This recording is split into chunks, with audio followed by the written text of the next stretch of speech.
Imagine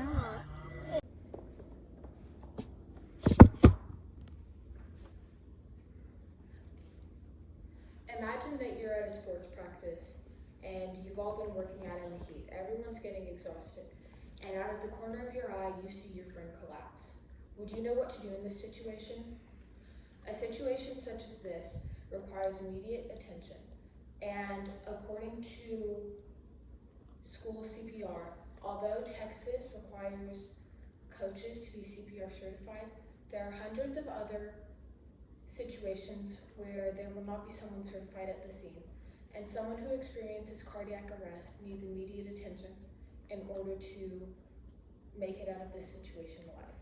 You could be the difference between life and death in a situation where someone experiences out-of-hospital cardiac arrest, otherwise known as OHCA.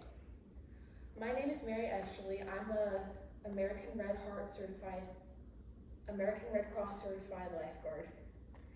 I'm certified in CPR, and in this presentation, I will teach you what CPR is, why you should do CPR, when you should do CPR, how to do CPR, and what to do as a bystander when someone is performing CPR.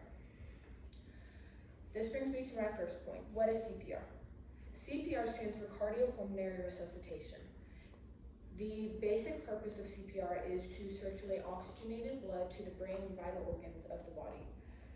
When the brain lacks oxygen for more than 4 minutes, it can end in brain death, and this is very bad.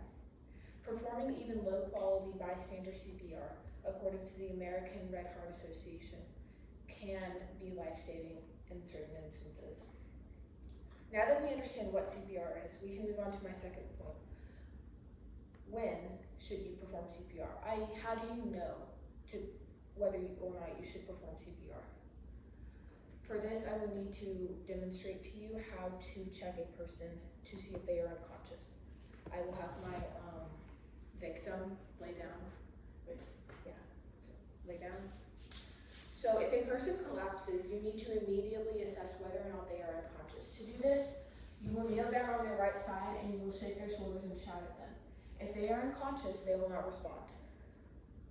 Once you have asserted that they are unconscious, certified individuals will check for a pulse and they will check for breathing. They will do this by kneeling at the head of the individual, listening for breathing, and putting 2 fingers on the carotid artery. They will assess for 10 seconds before they decide whether or not the person needs to have CPR. Uncertified individuals should skip this step and go immediately to providing CPR. This brings me to my third point. How do you provide CPR? To provide CPR, you should kneel on the right-hand side of the person, get their right arm out of the way, kneel on both knees. Then you take your ring finger and you find their bottommost rib with it. You're going to slide your ring finger to the middle of their chest right here where their ribs meet together. Then you put your other 2 fingers down and your left hand right next to where those fingers land. You should be right in between the nipple line of the person. Then you're going to clasp your left hand with your right hand and you're going to lean completely over their chest.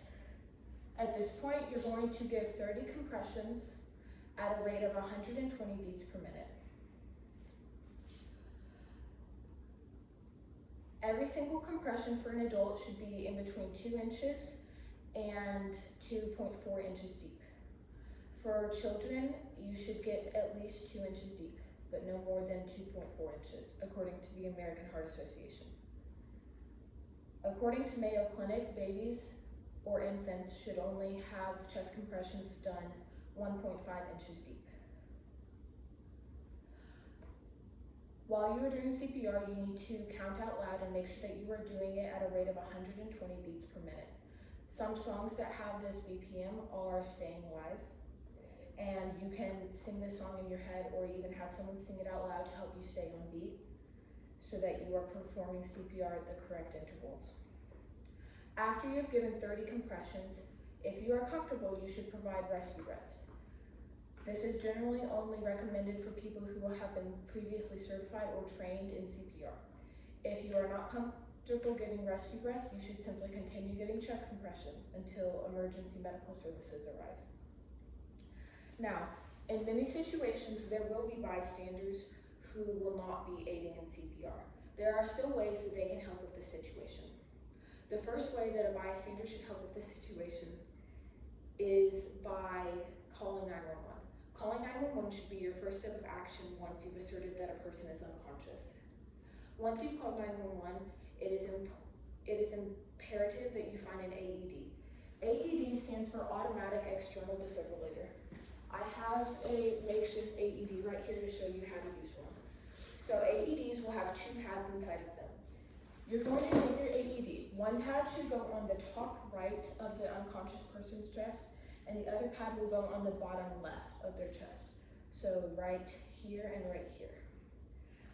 At this point, you will turn your AED on and continue chest compressions until the AED is ready to give a shock.